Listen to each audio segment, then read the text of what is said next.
Ipinag-utos naman ni Bambang Nueva Vizcaya Mayor Benjamin Quaresma III sa lahat ng pampubliko at pribadong paaralan sa kanilang lugar na makipagtulungan sa pulisya para mapaigting ang seguridad ng mga estudyante. Ayon sa alkalde, kailangan ng mahigpit na panuntunan sa loob ng mga paaralan para maiwasan ang mga insidente ng bullying at iba pang uri ng krimen na posibleng gawin ng isang mag-aaral.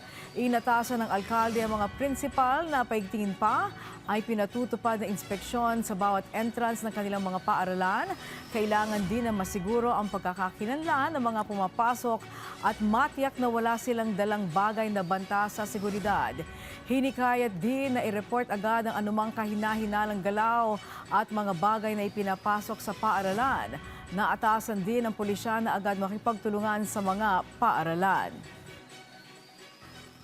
Ayaw po natin na may nasasaktan, ayaw po natin na may nababaril o may nasasaksak na estudyante, teacher, guro, or sino man po. Kasi importante po talaga ang safety po ng mga bata ngayon. Paki-report po sa ating mga principals, kay teacher, even kay sa mga magulang. Kasi maagapan po natin ito, lalo na kung matututukan po ng parents.